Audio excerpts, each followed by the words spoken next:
Bonjour à tous, bienvenue à cette revue des fonds au deuxième trimestre de 2025. Mon nom est François Fréchette, directeur principal et gestionnaire de portefeuille chez Gestion Empirique et j'aurai le plaisir de vous présenter les résultats des fonds au 30 juin 2025. Petite mise en garde, cette présentation est à titre d'information seulement, ne se veut pas une recommandation d'investissement. Vous devrez parler avec votre conseiller avant d'investir.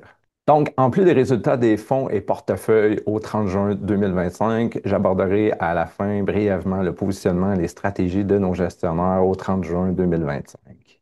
Commençons avec les performances. Vous avez ici le positionnement relatif des fonds et portefeuilles féeriques au 30 juin 2025 sur des périodes d'un an, 5 ans, 10 ans.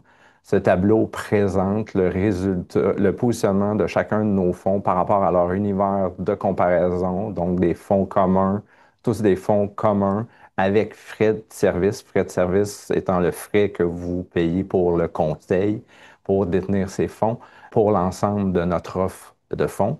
Et donc, les boîtes en verte présentent les fonds dont leurs performances se sont classées au premier quartile, les boîtes bleues dont la performance est classée au deuxième quartile, la boîte grise pâle, les fonds dont les performances se sont classées au troisième quartile, les boîtes en gris foncé, les fonds qui se sont classés dans le quatrième quartile. Donc, prenons un exemple, le fonds d'obligation canadienne, on voit, se situe sur la période d'un an, sa performance se situe au premier quartile, sur 5 ans au premier quartile également, et sur la période de 10 ans, donc performance qui s'est située pour l'ensemble des périodes au premier quartile. Sur le portrait global, sur un an, c'est 82 des actifs de gestion féerique ou 10 fonds sur 17 qui se sont situés au-dessus de la médiane.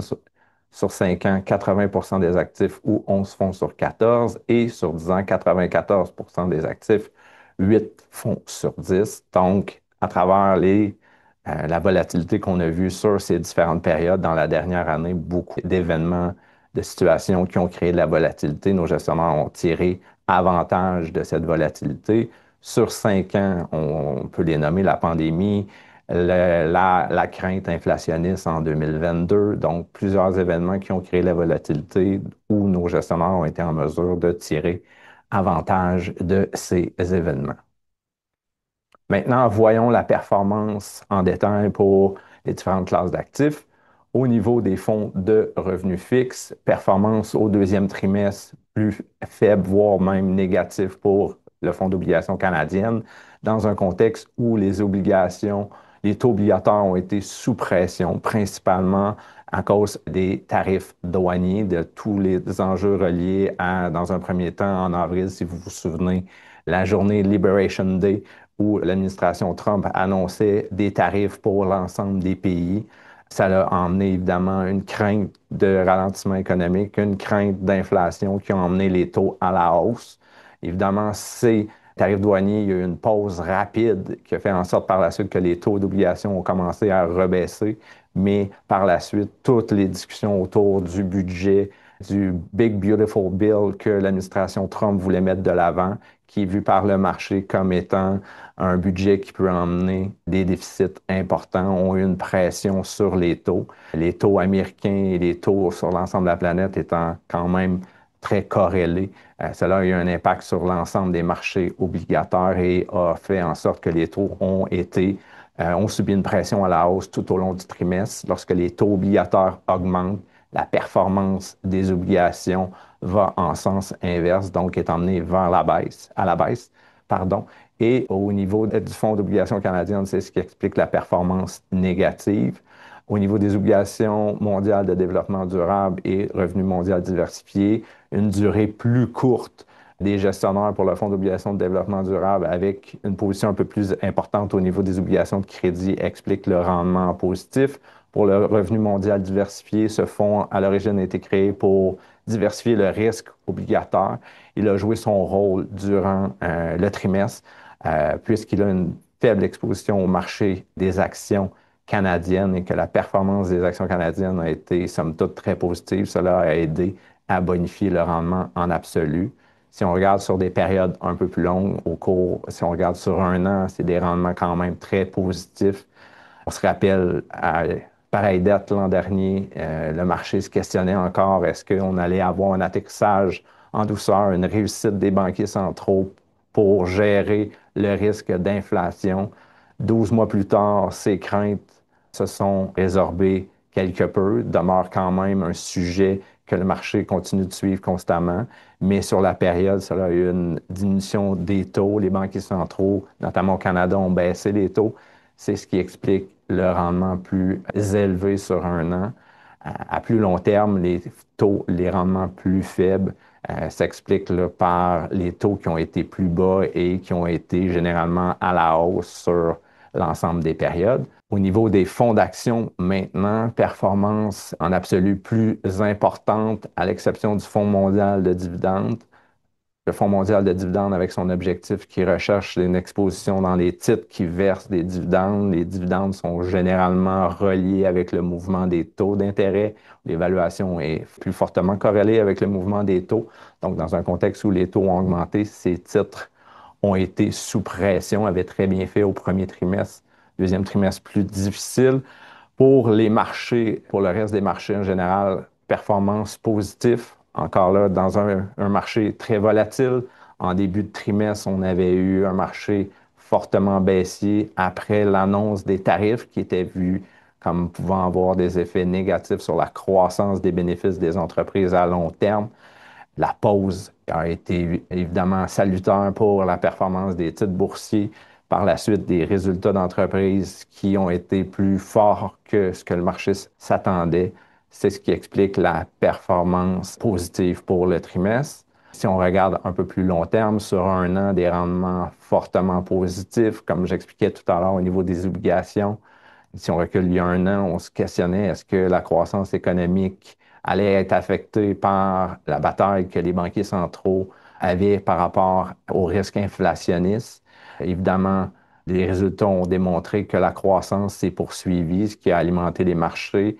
Évidemment, l'élection d'un gouvernement Trump qui est vu comme pro-entreprise a eu aussi un effet positif sur les marchés durant la période.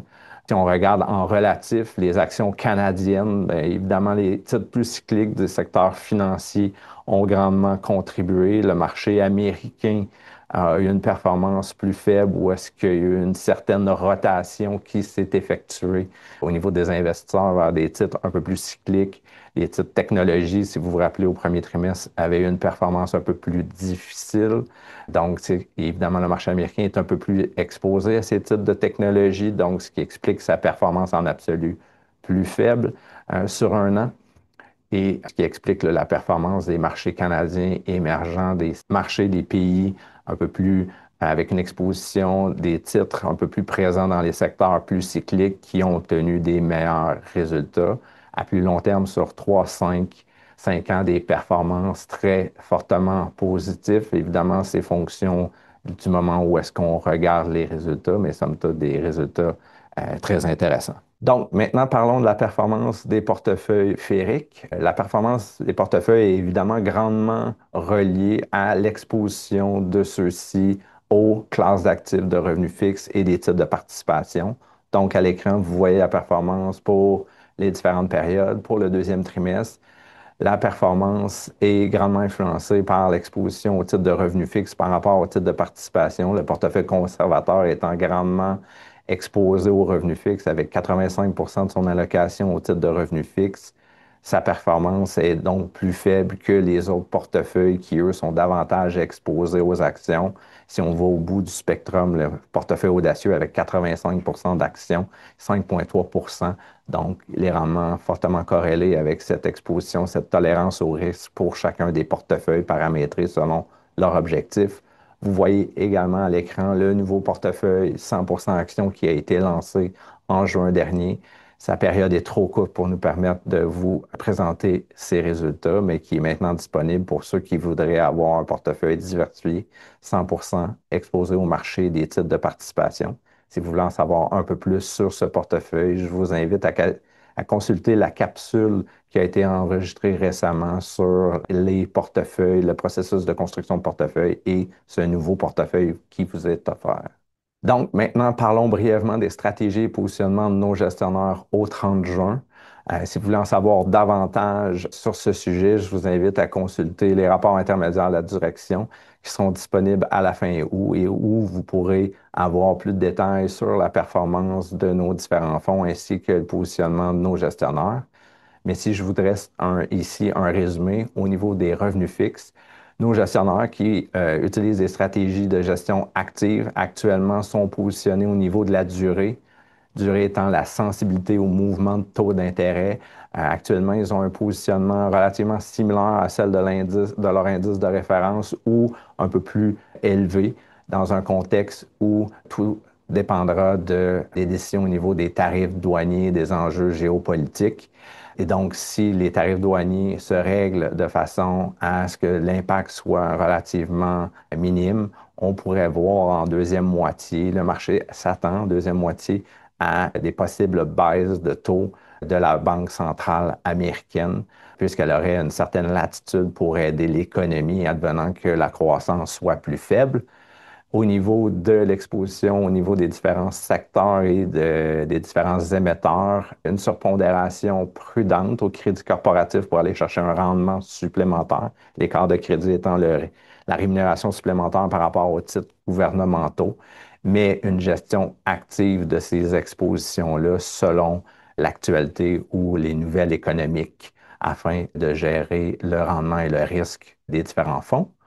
Au niveau des actions, peu de changements de ce côté-là. Nos gestionnaires ont globalement un positionnement plus défensif dans des secteurs ou dans des titres qui contrôlent davantage leurs revenus et leur croissance, des revenus dans des secteurs plus résilients à l'activité économique.